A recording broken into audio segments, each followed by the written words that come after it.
CIDF, Câmara Interna de Desenvolvimento dos Funcionários, discutiu elementos da nossa carreira. Proibição de horas extras para funcionários com faltas no HC.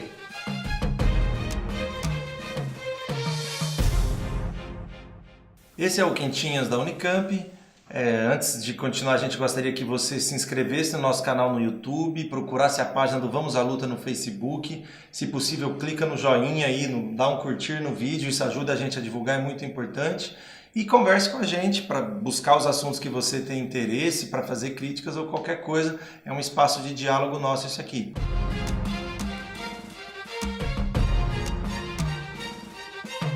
Em outro momento aqui no nosso Quentinhas da Unicamp, o Vamos à Luta trouxe o debate sobre a carreira a partir da minuta de uma proposta de reformulação da carreira que a reitoria trouxe. E desde então, pelo menos nas últimas 3 semanas, tiveram reuniões, que a CIDF manteve reuniões para discutir essa questão da carreira.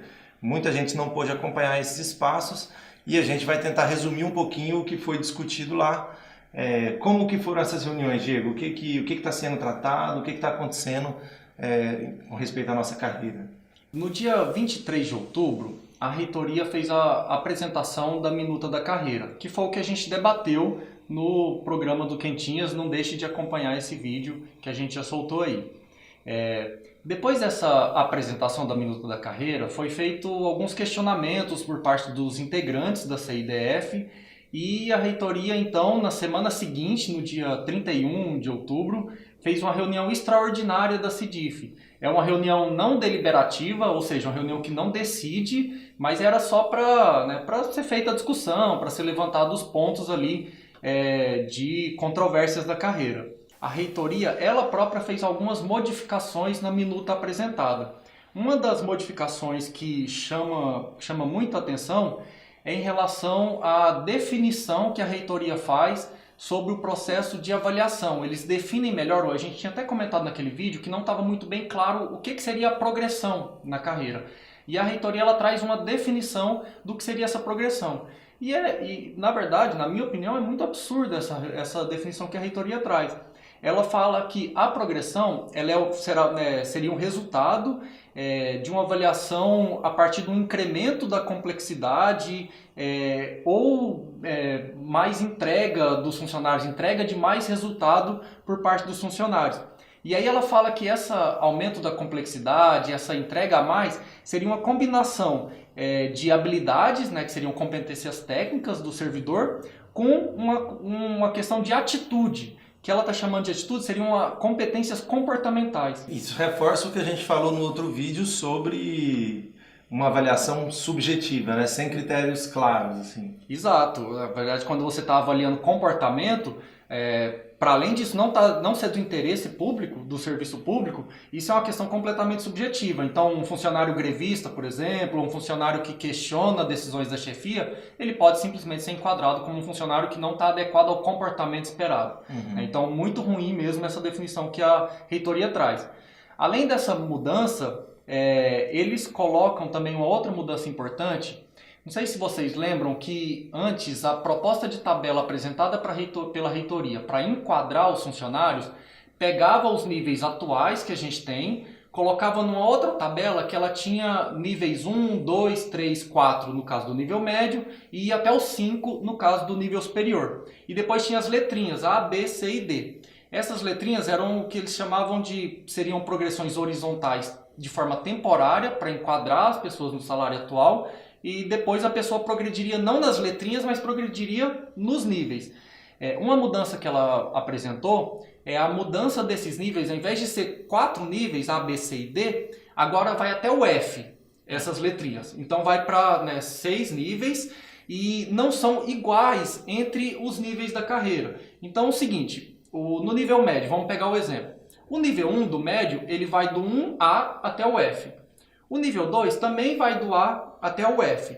O nível 3, ele já vai do A até o C só. Então, assim, não é igual entre os níveis. E o nível 4 iria só até o A. Nossa. Mas isso daí mantém o caráter temporário? Ou mudou-se e agora a gente tem progressão horizontal e vertical? Ou ainda é só uma questão de adequação da tabela atual para a próxima? Ainda é uma questão só de adequação, e a principal diferença que isso traz é que agora, depois do enquadramento inicial, para a pessoa progredir de nível, agora seria diferente. Então, quem antes, por exemplo, estava no 2A, agora vai estar no 1E. E quando ele for progredir de nível, se ele estava no 2A, ele progrediria para o 3. Como ele está no 1E agora, ele vai progredir para o 2 e não para o 3, igual iria inicialmente. Então é principalmente essa mudança que acarreta essa proposta da reitoria. Além dessas mudanças que a própria reitoria trouxe para essa CIDF, teve outras mudanças apresentadas também pelos alguns membros ali presentes. A principal mudança que muita gente colocou foi justamente a progressão horizontal. É isso que você acabou de perguntar. As pessoas disseram o seguinte: uma carreira com menos níveis, onde para você dar saltos eles são muito grandes, tornando inviável a progressão de muita gente falou o seguinte: vamos colocar níveis intermediários, que seriam aquelas progressões horizontais. Foram apresentadas várias propostas, né, nesse mesmo modelo, mas propostas diferentes ali pelos níveis. Enfim, acho que essas foram as principais propostas apresentadas nessa reunião da CIDF. Lembrando que essa reunião também não decidiu nada, foi só de debate. A reitoria colocou posicionamento, os membros da CIDF também colocaram posicionamento. Por fim, teve uma reunião também no dia 8 de novembro, agora, a mais recente, onde eles foram discutir especificamente a questão do que eles estão chamando de estratificação dos níveis. O que é essa estratificação? É a definição de quais funções, de quais habilidades, segundo eles, estariam enquadradas em cada nível. Então, por exemplo, de novo o exemplo do nível médio. O 1 do nível médio são determinadas habilidades. O 2, para você ir para o 2, são outras habilidades. O 3, outras habilidades. E assim por diante. A proposta inicial não seria que a própria unidade decidisse esses critérios? Passou a ter uma formulação mais geral agora? Seria misturado. Seria uma parte dos critérios a partir da definição geral de toda a universidade e uma parte de critérios a partir da definição das unidades. Então, isso é uma coisa que também ficou mais ou menos em aberto, quanto seria geral, quanto seria das unidades. Mas, enfim, foram essas as principais, em torno do que gerou os principais debates de mudança. Só que, como eu disse, todas essas reuniões, elas não deliberaram nada, elas não decidiram nada. A questão é que não teve consenso sobre essas propostas, tem propostas divergentes ali. E a reitoria, nessa última reunião do dia 8 de novembro, ela colocou ali, fez questão, né, de falar que no dia 21 de novembro, ou seja, na volta do feriado, na quarta-feira, na volta do feriadão aí que a gente vai ter, teria uma nova reunião da CIDF, essa sim para deliberar. Essa sim para decidir. Mesmo com desconforto de alguns membros ali, achando que, como não tinha tido acordo sobre vários pontos, precisaria de mais tempo para essa discussão. E eu acho que uma coisa, Yuri, que é um detalhe importante, é que toda essa discussão, apesar de ter acontecido na CIDF, foi uma discussão muito restrita. Pouquíssimos funcionários tiveram contato sobre o que foi discutido. Até porque são 3 dias quase ininterruptos de reunião, né? Mesmo quem está assistindo pela internet não tem condição de entender o que está, a não ser que não trabalhe, né? Que fique só por conta disso, e ainda assim com muita dificuldade, né? A reitoria ela deveria ter o papel de informar as pessoas sobre o teor das discussões. Então, acabou a primeira reunião, compila essas mudanças sugeridas e apresenta para toda a comunidade. Sim. Isso deveria ser feito, porque nem todo mundo tem condição de discutir ali a pauta da CIDF, de assistir a pauta da CIDF por bastante tempo. Então, o que a gente tem de concreto, gente? A discussão ela foi feita nessas últimas reuniões. Dia 21, a proposta é que tem uma reunião para decidir, e aprovando na CIDF vai para a CAD, que é a Câmara Administrativa, né, que é uma Câmara do Consul, e aprovando na CAD já entraria em vigor a nova carreira. Lembrando ainda que o processo de avaliação não está sendo discutido agora. É isso que eu queria saber. Então, aquele dinheiro que poderia vir para a carreira vai ser aplicado esse ano, não vai? Falou-se disso, porque um elemento de pressão, o que fazia a gente precisar discutir isso rapidamente, era a necessidade de investir esse dinheiro ainda esse ano. E aí, como que tá?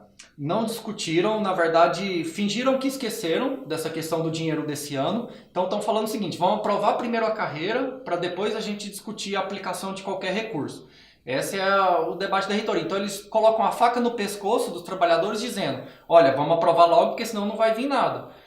sendo que a gente já discutiu, inclusive, naquele outro momento, dizendo que daria para aplicar esse dinheiro de outras formas e discutir a carreira com mais tempo, com mais participação das pessoas. Porque senão eles jogam a culpa na gente da carreira não ser aprovada quando a gente está descontente com a proposta que está vindo.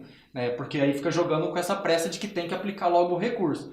Então eles não discutiram, fingiram que esqueceram esse dinheiro, querem primeiro aprovar essa carreira para depois sim aplicar qualquer recurso aí, que já estão devendo para a gente, né? Já deveria ter vindo aqueles 2,3 milhões já pelo menos no mês passado. Logo no começo do ano, né? Poderia, porque igual já estava na aconteceram com distribuição o orçamentária. Exato. Ó, falar aqui para a reitoria, isso aí é, que feiura, né? Aprovam dinheiro e não gasta com os funcionários num ano que tentaram aumentar o teto, que cortaram o nosso reajuste salarial. Isso é muito, muito dureza. Não se faz isso, Marcelo. Quando a gente tem compromisso com o orçamento da universidade, você segue pelo menos o que você falou, né? Isso aí não dá para aguentar.